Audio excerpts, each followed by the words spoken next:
তাহলে আজকে আমাদের সুলতানি যুগের 4 নাম্বার সেট নিয়ে আলোচনা হবে।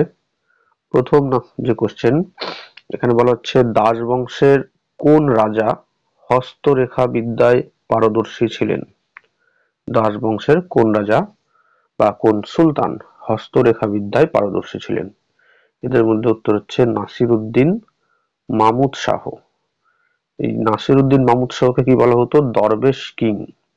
দরবেশ কিংও বলা হতো। তো নাসিরউদ্দিন মামুদ শাহকে পরবর্তীতে হত্যা করেছিল তার শ্বশুর বলবন, হত্যা করে সিংহাসনে বসে। দাস বংশের কোন রাজা হস্তরেখা বিদ্যায় পারদর্শী ছিলেন? তিনি হচ্ছেন নাসিরউদ্দিন মামুদ শাহ। তারপরে নেক্সট কোশ্চেন, দাস বংশের কোন সুলতান অবসর সময়ে কোরআন অনুকরণ করতেন, মানে কোরআন লিখতেন? তো দাস বংশের কোন সুলতান? এটা হচ্ছে নাসিরউদ্দিন। সেম জিনিস, নাসিরউদ্দিন মামুদ শাহ। সেই কারণে তাকে দরবেশ কিং বলা হতো।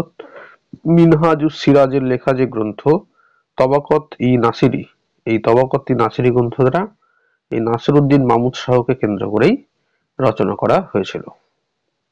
দেখো, কোন সমসাময়িক লেখক আলাউদ্দিন খলজির ধর্মের প্রতি অশ্রদ্ধা প্রদর্শনের সমালোচনা করেছেন?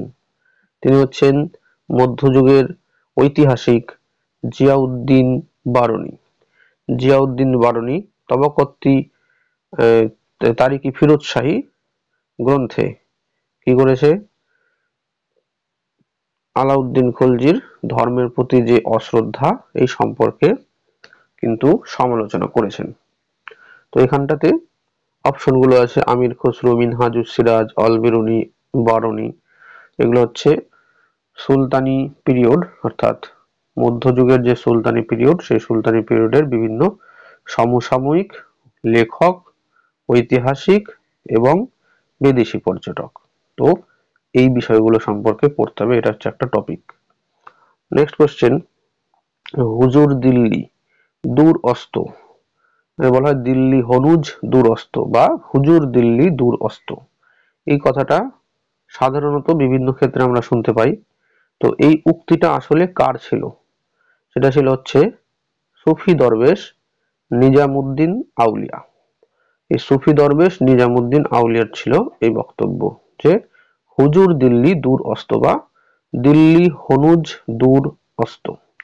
এর ঘটনাটা কি ছিল? যে গিয়াসউদ্দিন তুগলক, এই গিয়াসউদ্দিন তুগলকের সাথে নিজামুদ্দিন আউলিয়ার একটা মতের পার্থক্য শুরু হয়েছিল। তো এরই ফলশ্রুতি হিসেবে দিল্লি ত্যাগ করতে বলেছিলেন হচ্ছে নিজামুদ্দিন আউলিয়াকে, অর্থাৎ গিয়াসউদ্দিন তুগলক নিজামুদ্দিন আউলিয়াকে দিল্লি ত্যাগ করে চলে যেতে বলেছিলেন। তো বলার পর তিনি বাংলাতে আসেন, বাংলায় বা উড়িষ্যা, ঠিক আছে, এই যে অংশটা, এখানে আসেন তিনি যুদ্ধ করতে। তো এই যুদ্ধ করতে যখন আসে, অভিযানে যখন আসে, তখন এই উক্তিটা করেছিলেন নিজামুদ্দিন আউলিয়া যে দিল্লি হনুজ দূর অস্ত, যে ও যে গেল দিল্লি থেকে, দিল্লিতে ফিরে আসা ওর অনেক দূর আছে, ঠিক আছে, মানে দিল্লিতে ফিরেও আসতে পারবে না, এরকম জাতীয় একটা কথা। তো দিল্লি এখন অনেক দূর, তো ওখান থেকে ফিরে আসা। তো এখানে কথা কথিত আছে এরকম যে তারই অভিশাপে, ঠিক আছে, নিজামুদ্দিন আউলিয়ারই অভিশাপে গিয়াসউদ্দিন তুগলক কিন্তু আর ফিরতেই পারেনি। দেখা যাচ্ছে কি যে তার বড় ছেলে অর্থাৎ মোহাম্মদ, তার অপর নাম কি? মোহাম্মদ বিন তুগলক। মোহাম্মদ বিন তুগলকের ষড়যন্ত্রে কিন্তু তাকে হত্যা করা হয়েছিল। তিনি আর দিল্লিতে ফিরেই আসতে পারেননি। তো এই হচ্ছে দিল্লি হনুজ দূর অস্ত, দিল্লি এখনো অনেক দূরে। নেক্সট কোশ্চেন চলে আসি, কিতাব উল ইয়ামিনী গ্রন্থের রচয়িতা কে? উদবি। কিতাবুল ইয়ামিনী গ্রন্থের রচয়িতা উদবি। কোশ্চেন, নিম্নলিখিত পর্যটকদের মধ্যে কে আফ্রিকান ছিলেন, মানে আফ্রিকা থেকে এসেছিল ভারতবর্ষে? তিনি হচ্ছেন Ibn Battuta. Ibn Battuta Africa থেকে ভারতে এসেছিল, আফ্রিকার পর্যটক। কার দরবারে এসেছিল ইবন বতুতা? এসেছিল মোহাম্মদ বিন তুগলকের দরবারে। তিনি এখানকার একজন কাজীও নিযুক্ত হয়েছিলেন এবং পরবর্তীতে তাকে মোহাম্মদ বিন তুগলক চীনে দিল্লি সুলতানের দূত হিসাবে কিন্তু পাঠানো হয়েছিল। নেক্সট কোশ্চেন, বিজয়নগর ও বাহমনি সুলতানরা কোন অঞ্চলের নিয়ন্ত্রণ নিয়ে প্রায়শই সংঘর্ষে লিপ্ত হতেন? এটা একটা খুব গুরুত্বপূর্ণ কোশ্চেন। কি বিজয়নগর আর বাহমনি সুলতান যে ছিল, অর্থাৎ সুলতানি পিরিয়ডে দক্ষিণ ভারতের দিকে এরকম দুটো রাজবংশ প্রতিষ্ঠা হয়েছিল। মূলত এটা তুগলক সময় পিরিয়ডে কিন্তু শুরু হয়। তো যাই হোক, তো এই তুগলকদের টাইমে বিজয়নগর ও বাহমনি সুলতান কোন অঞ্চলকে কেন্দ্র করে সংঘর্ষে লিপ্ত হতেন? সেটা হচ্ছে রায়চুর দোয়াব। রায়চুর দোয়াবকে কেন্দ্র করে কিন্তু মধ্যযুগে, ঠিক আছে, চোল আর পান্ড্য, চোল চের এদের মধ্যেও হতো। তো এগুলো, এই জায়গাটা প্রাচীন যুগ থেকেই কিন্তু একটা সংঘর্ষের কেন্দ্রবিন্দুই হয়েছিল। রায়চুর দোয়াবটা কি, এখানটাতে ভালো ফসল উৎপাদন হতো এই দোয়াব অঞ্চলে, সেই কারণে এই জায়গাটা যাদের অধীনে থাকবে, তো সেই যে সাম্রাজ্য তাদের কিন্তু আর্থিক দিক থেকে অনেক লাভবান হবে তারা। তো সেই কারণে রায়চুর দোয়াবকে কেন্দ্র করে কিন্তু দেখা যাচ্ছে যে বিতর্ক বা বিবাদ লেগেই থাকতো বিজয়নগর এবং বাহমনি সুলতানদের মধ্যে। নেক্সট কোশ্চেন, কি বলা হচ্ছে যে কোন পার্শ্বিক পর্যটক 1443 খ্রিস্টাব্দে বিজয়নগর পরিভ্রমণে আসেন? কে? কোন পার্শ্বিক পর্যটক, অর্থাৎ পারস্য থেকে এসেছিল পর্যটক, পর্যটক 1443 খ্রিস্টাব্দে বিজয়নগর পরিভ্রমণে আসেন? এটি হবে আব্দুর রাজ্জাক। এটা 2016 সালের এসএসসির কোশ্চেন।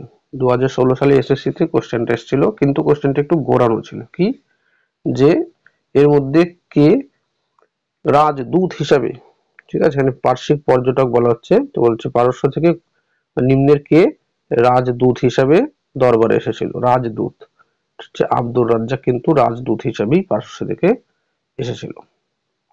নেক্সট কোশ্চেন, কৃষ্ণদেব রায়ের শাসনকাল ছিল ড্যাশ, কত সময়কাল? 1509 থেকে 1529 খ্রিস্টাব্দ। কি 1509 থেকে 1529? তাহলে এই সময়কালটা যদি বলা হয় তাহলে এটা কার সমসাময়িক ছিলেন? দেখো 1529 বলছে, তার মানে কি 1526 খ্রিস্টাব্দে পানিপথের যুদ্ধ হয়েছিল, প্রথম পানিপথ। তাহলে এখানে দেখা যাচ্ছে যে কৃষ্ণদেব রায় ছিলেন বাবরের সমসাময়িক, অর্থাৎ বাবর যখন ভারতে আসছে সেই সমসাময়িক ছিলেন হচ্ছে কৃষ্ণদেব রায়। নেক্সট কোশ্চেন, বিজয়নগরের কোন শাসক পর্তুগিজদের সঙ্গে সন্ধি করেছিলেন? কাদের সাথে সন্ধি করেছে? পর্তুগিজদের সাথে।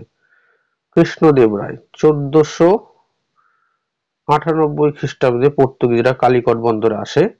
জামোরিন তখন ছিলেন কালিকটের রাজা বা শাসক, আর প্রথম এসেছিল হচ্ছে ভাস্কো দা গামা।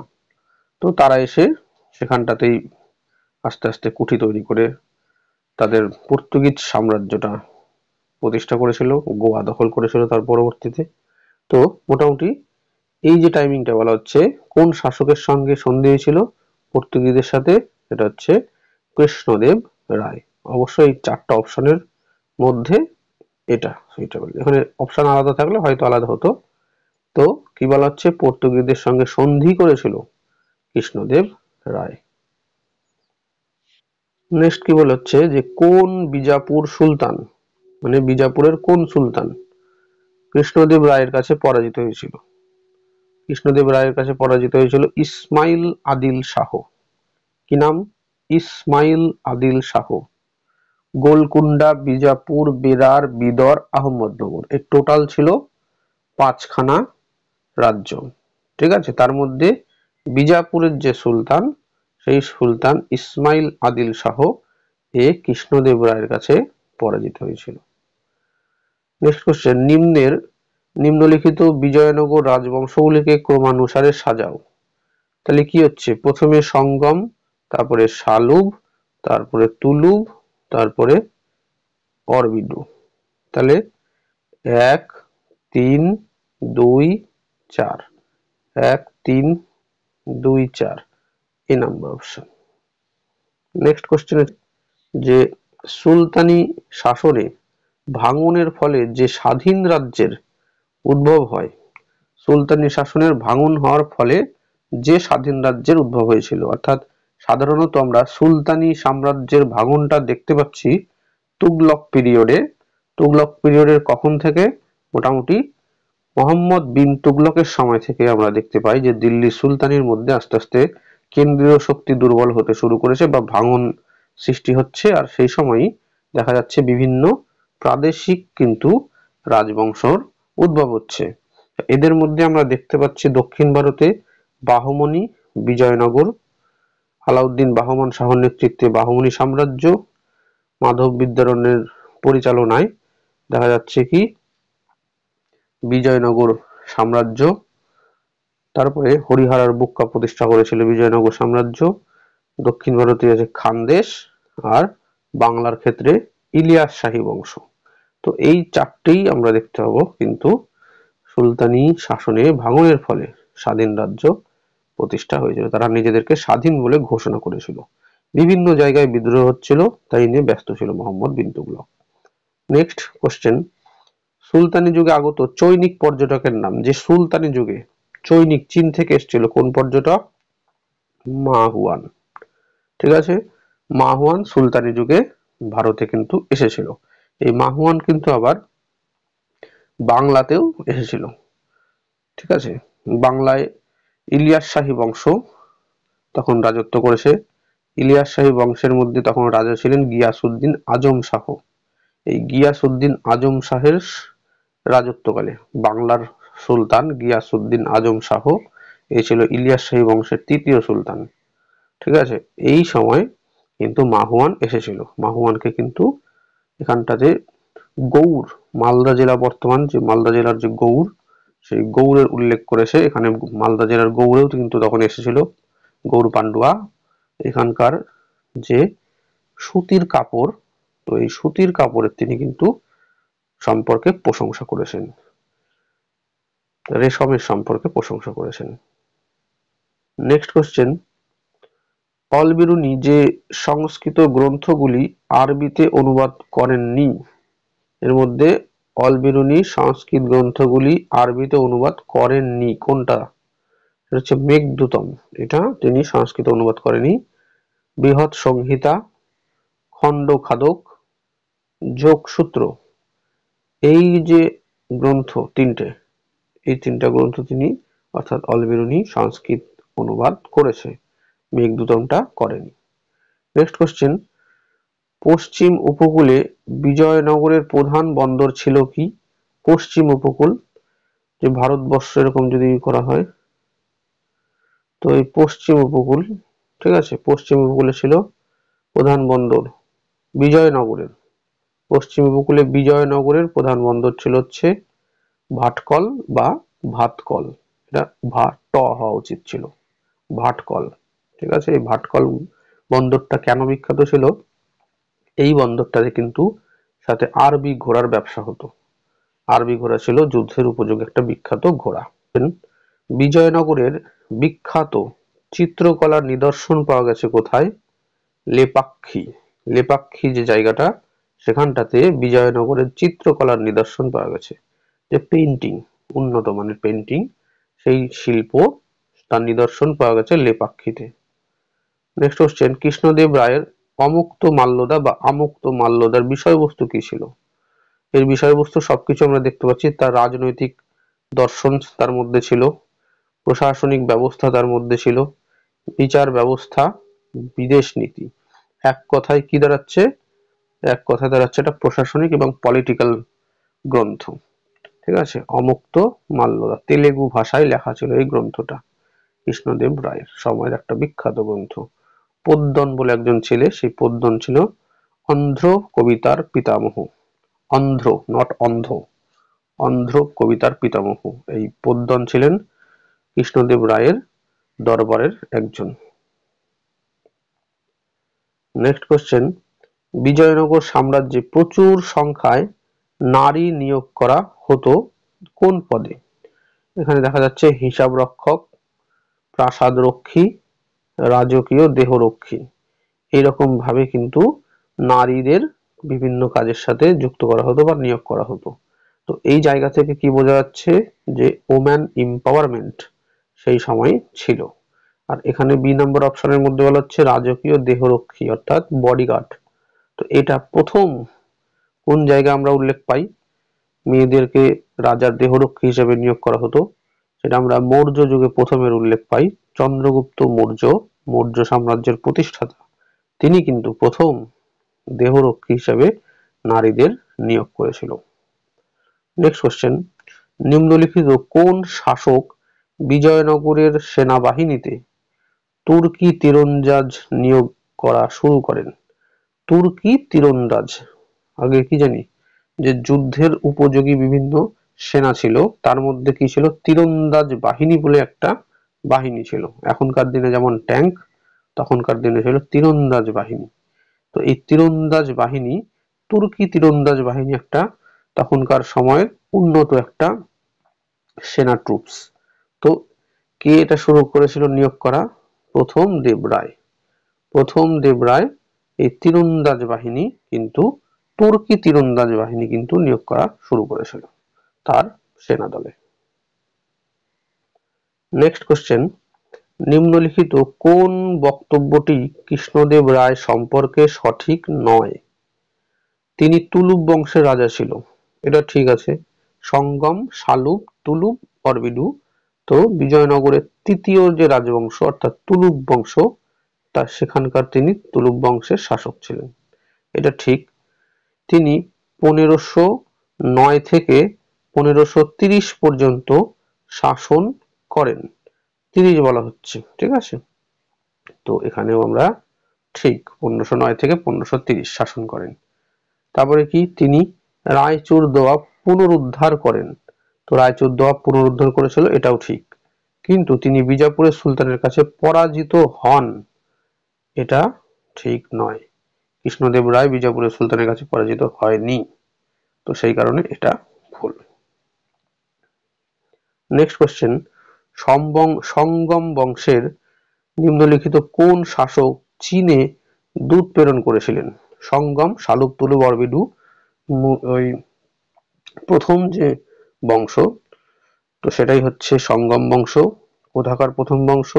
বিজয়নগর সাম্রাজ্যের প্রথম যে রাজবংশ সঙ্গম বংশ, যারা প্রতিষ্ঠা করেছে হরিহর আর প্রথম হরিহর, প্রথম বুক্ক।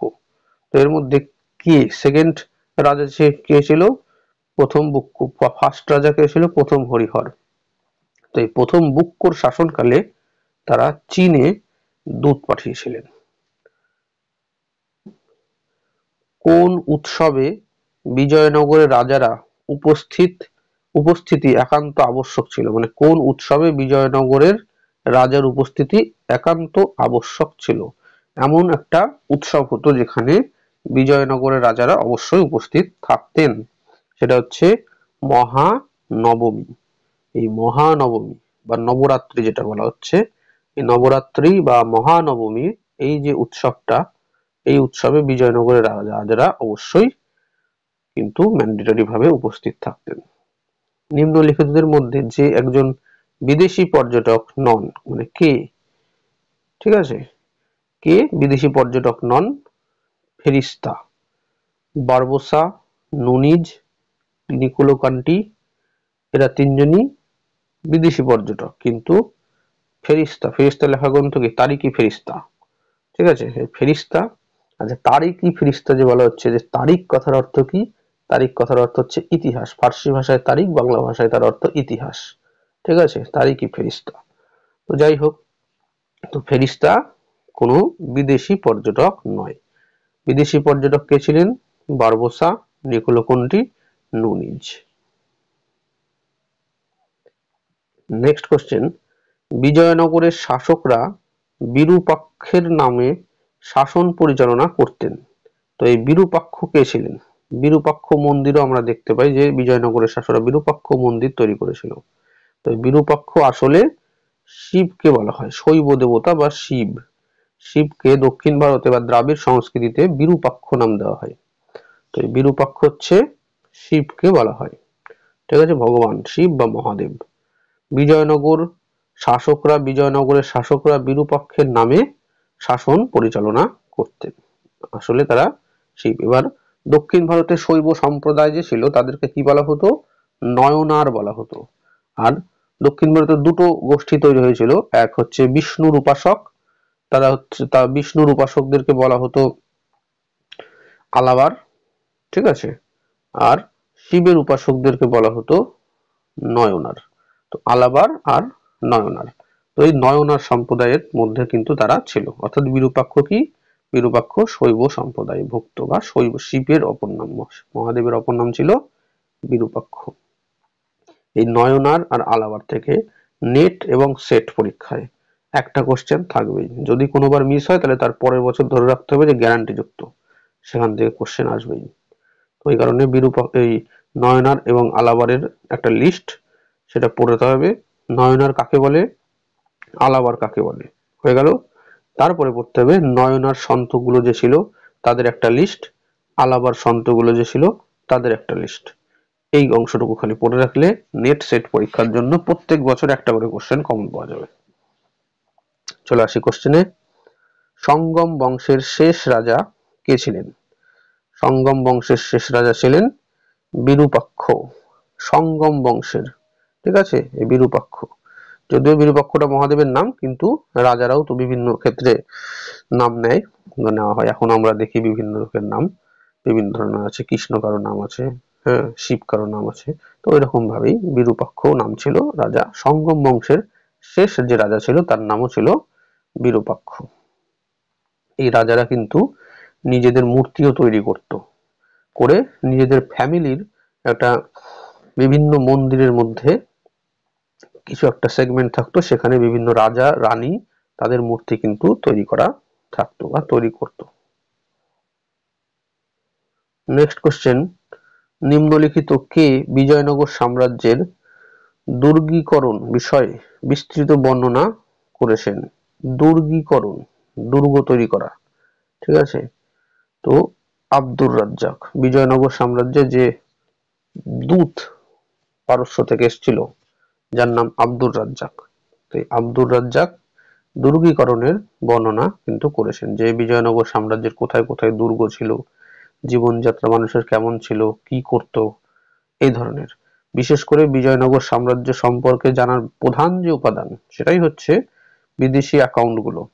নুনিজের বক্তব্য, পায়েজের বক্তব্য, নিকোলো কুন্টির বক্তব্য, আব্দুর রাজ্জাকের বক্তব্য, এগুলোকে পড়তে হবে। এদের লেখা যে গ্রন্থগুলো তার নাম কি আর সেখানে কি কি বর্ণনা আছে।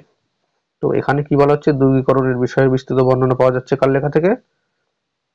আব্দুর রাজ্জাক থেকে, আব্দুর রাজ্জাকের লেখা থেকে। কোশ্চেন দেখো কি বলা হচ্ছে, আবার বিবৃতি এবং ব্যাখ্যার কোশ্চেন। তো আমরা প্রথমে পড়ে নিই। দক্ষিণ ভারতে বিজয়নগর শাসকদের সময় দেবদাসী প্রথার উদ্ভব হয়। এই কথাটা ঠিক, উদ্ভব হয়। দক্ষিণ ভারতে দেবদাসী প্রথাটা ছিল, এটা ঠিক কথা, কিন্তু বলা হচ্ছে যে দক্ষিণ ভারতে বিজয়নগর শাসকদের সময় দেবদাসী প্রথার উদ্ভব হয়, এটা ভুল কথা। কেন? তার কারণ দেবদাসী প্রথা সম্পর্কে আমরা প্রাচীন সঙ্গম সাহিত্য থেকেই জানি, অর্থাৎ এই কথাটা একদমই ভুল, সর্বৈব মিথ্যা। তারপরে বাঁচলো একটা, কি বলছে এটা, পায়েজের মত অনুসারে বিজয়নগরের দেবদাসীদের সমাজে উচ্চ মর্যাদা ছিল, এই কথাটা ঠিক। পায়েজ যে বর্ণনা দিচ্ছে যে বিজয়নগরের দেবদাসী যারা ছিল তাদের সমাজে উচ্চ মর্যাদা ছিল, এটা ঠিক। তাহলে এখানটাতে এই দুটা তো হচ্ছে না, হয়ে গেল কোনটা ঠিক, শুধুমাত্র এ সঠিক। নেক্সট কোশ্চেন, বিজয়নগর সাম্রাজ্য প্রতিষ্ঠিত হয় কবে? 1336 খ্রিস্টাব্দে। সঙ্গম বংশের প্রতিষ্ঠাতা কে ছিলেন? হরিহর ও বুক্ক। বেদমার্গ প্রতিস্থাপক একটা উপাধি, এই উপাধিটা কে গ্রহণ করেছিলেন? কোন বিজয়নগরের সুলতান সম্রাট গ্রহণ করেছিলেন? বুক্ক, প্রথম বুক্ক। বেদমার্গ প্রতিস্থাপক কে? বুক্ক। বিজয়নগর সাম্রাজ্যের রাজাদের উপাধিগুলো সম্পর্কে আমাদের পড়তে হবে, এটা একটা। নেক্সট কোশ্চেন, দ্বিতীয় হরিহর যিনি বাহুমনি শাসকদের হাতে পরাজিত হয়েছিল। দ্বিতীয় হরিহর, প্রথম না কিন্তু, দ্বিতীয় হরিহর যিনি বাহুমনি শাসকের হাতে পরাজিত হয়েছিল। কার হাতে? ফিরোজ শাহর হাতে। বাহুমনি শাসক ফিরোজ শাহ, ফিরোজ তুগলক নয় কিন্তু, ফিরোজ শাহ। এই ফিরোজ শাহ কোথাকার ছিল? বাহুমনি সুলতান ছিল। এই বাহুমনি সুলতান ফিরোজ শাহের হাতে পরাজিত হয়েছিল কে? হয়েছিল দ্বিতীয় হরিহর। কাকে পরাজিত ও হত্যা করে ইলতুৎমিশ গজনির সঙ্গে দিল্লির সম্পর্ক সম্পূর্ণরূপে বিচ্ছিন্ন করে? তাজউদ্দিন ইলদুজ। আমরা আগের দিনই এটা পড়েছি, তাজউদ্দিন ইলদুজ সম্পর্কে। ঠিক আছে, সিন্ধুটার ক্ষমতা দেওয়া হয়েছিল কাকে? নাসিরউদ্দিন কুবাচাকে। গজনির ক্ষমতা দেওয়া হয়েছিল তাজউদ্দিন ইলদুজকে। মোহাম্মদ ঘুরি আর পৃথ্বীরাজ চৌহান ছিল প্রথম যুদ্ধ করে তরাইনের ফার্স্ট এবং সেকেন্ডের পর মোহাম্মদ ঘুরি জয়লাভ করে। জয়লাভ করার পর তার প্রধান যে চারজন সেনাপতি তাজউদ্দিন ইলদুজ, নাসিরউদ্দিন কুবাচা, কুতুবউদ্দিন আইবেক আর বখতিয়ার খলজি, চারজনকে চারটা জায়গা দিয়ে তিনি আবার ফিরে চলে গেল নিজের রাজ্যে। তো এখানটাতে কি বলা হচ্ছে? তাজউদ্দিন ইলদুজকে দেওয়া হয়েছিল গজনি, নাসিরউদ্দিন কুবাচাকে দেওয়া হয়েছিল সিন্ধু, কুতুবউদ্দিন আইবেককে দেওয়া হয়েছিল দিল্লি এবং বখতিয়ার খলজিকে দেওয়া হয়েছিল বাংলা। তো এখানটাতে সবারই ইচ্ছা ছিল দিল্লির সুলতান হওয়ার।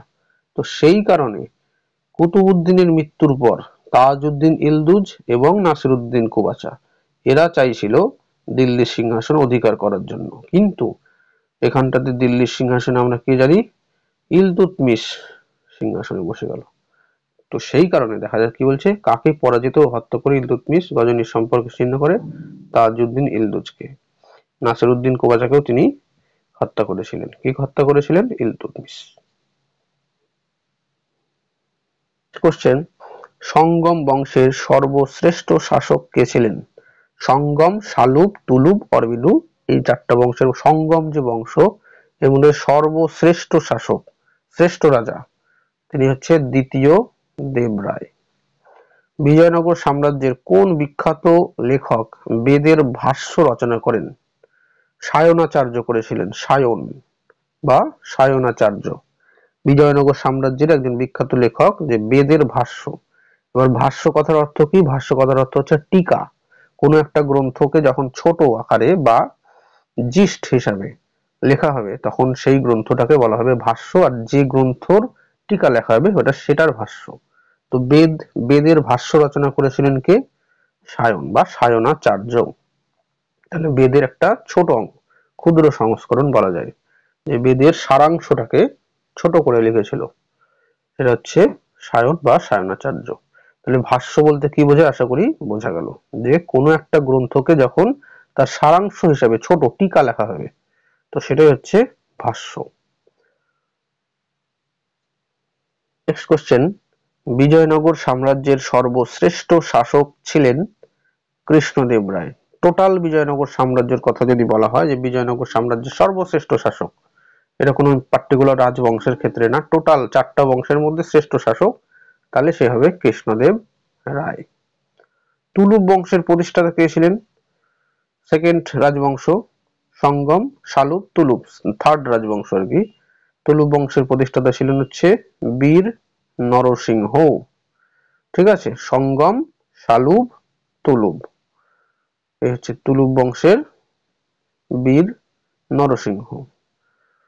শালুব বংশের প্রতিষ্ঠাতা ছিল হচ্ছে নরসিংহ শালুব। তুলুব বংশের প্রতিষ্ঠাতা ছিল হচ্ছে বীর নরসিংহ। তো এই হচ্ছে তুলুব বংশ সম্পর্কে। তো বিজয়নগরের চারটা যে রাজবংশ ছিল সেই চারটা রাজবংশ, প্রথম চারটা রাজবংশের প্রতিষ্ঠাতা, চারটা রাজবংশের শ্রেষ্ঠ রাজা, চারটা রাজবংশের শেষ রাজা, এটা একটু পড়তে হবে। নেক্সট কোশ্চেন, যে শালুব রাজবংশের প্রতিষ্ঠাতা ছিলেন, এই পরে আগে আলোচনা হয়ে গেল আমাদের, নরসিংহ শালুব। বিঠল স্বামীর মন্দির, বিঠল স্বামীর মন্দির এটা কে নির্মাণ করেন? কৃষ্ণদেব রায় বিঠল স্বামীর মন্দির নির্মাণ করেন, কৃষ্ণদেব রায়। কোশ্চেন, নিম্নলিখিত কোন বক্তব্যটি সঠিক নয় সেটা হচ্ছে অমুক্ত মাল্যদার রচয়িতা হচ্ছে কৃষ্ণদেব রায়, ঠিক আছে। হাজার স্বামীর মন্দির বা হাজারার মন্দির নির্মাণ করেন কৃষ্ণদেব রায়, এটাও ঠিক আছে।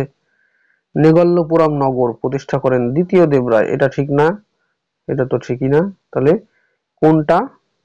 নেগল্লপুরমের নগর গঠন করেন দ্বিতীয় দেব রায়, এটা ঠিক না। বাদ বাকি অমুক্ত মাল্যদা কৃষ্ণদেব রায়ের, হাজার স্বামীর মন্দির কৃষ্ণদেব রায় তৈরি করেন।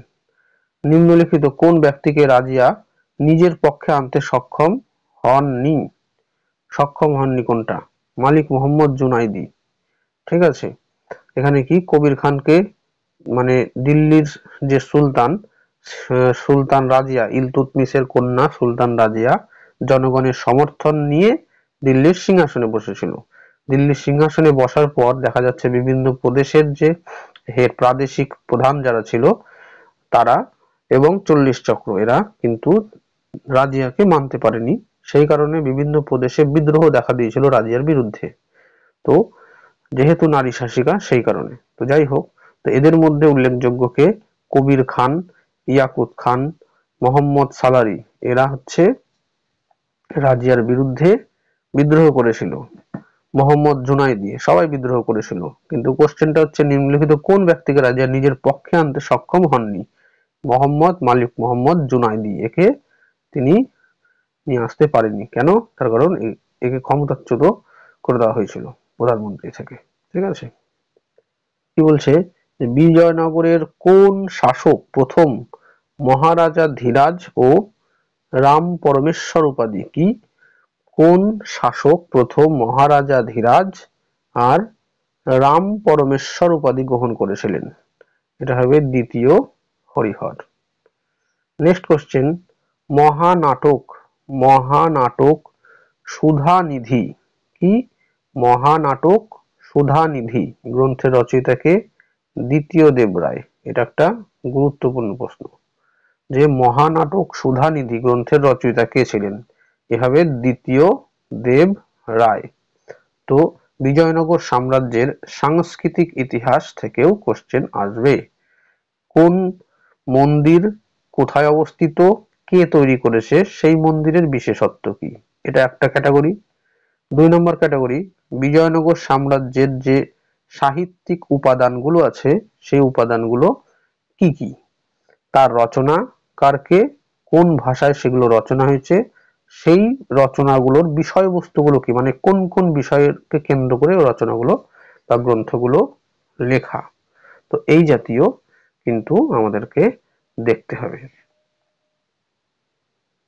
নেক্সট কোশ্চেন, কৃষ্ণদেব রায় কোন ঘটনার ফলস্বরূপ যবন রাজ্য স্থাপন আচার্য উপাধি, যবন রাজ্য স্থাপন আচার্য উপাধি গ্রহণ করেছিলেন? এটা হচ্ছে বাহুমনি রাজ্যে মামুদ শাহকে পুনঃপ্রতিষ্ঠা, এই ঘটনাকে কেন্দ্র করে তিনি যবন রাজ্য স্থাপনাচার্য উপাধি গ্রহণ করেছিলেন। বিজয়নগরের রাজ্যের প্রধান সেনাপতি কে ছিলেন? রাজ্যের যে প্রধান সেনাপতি হতো বিজয়নগর সাম্রাজ্যে, প্রধান সেনাপতিকে কি বলা হতো? দণ্ডনায়ক। কি? দণ্ডনায়ক বা মহাদণ্ডনায়ক। দণ্ড মানে কি? শাস্তির সাথে যুক্ত। যাই হোক, দণ্ডনায়ক। বিজয়নগর সাম্রাজ্যের প্রধান সেনাপতিকে কি বলা হতো? দণ্ডনায়ক। আর মুঘলদের মীর বকশি। তো আজকের আমাদের শেষ প্রশ্ন, বিজয়নগর রাজ্যের একজন বিখ্যাত কবি কি ছিলেন? তিরুমাল্লাম্মা। তিরুমালাম্মা। তিরুমালাম্মা। বিজয়নগর রাজ্যের একজন বিখ্যাত কবির নাম ছিলেন তিরুমালাম্মা বা তিরুমাল্লাম। তিরুমাল্লাম বা তিরুমালাম্মা। বাংলাতে উচ্চারণ হলে একটু এদিক সেদিক হয়, তো মোটামুটি ভাবে কাছাকাছি যদি থাকে তাহলে সেটাই উত্তর। তো যাই হোক, তো আজকের আমাদের সুলতানি যুগের 4 নম্বর পর্ব শেষ হলো। এরপর আমরা নতুন কিছু ভিডিও নিয়ে আসবো। আমাদের সেট, নেট এই পরীক্ষাগুলো সামনে আছে, এগুলোকে মাথায় রেখে কিছু প্রিভিয়াস ইয়ার কোশ্চেনও সলভ করানো শুরু করব খুব শীঘ্রই। Thank you.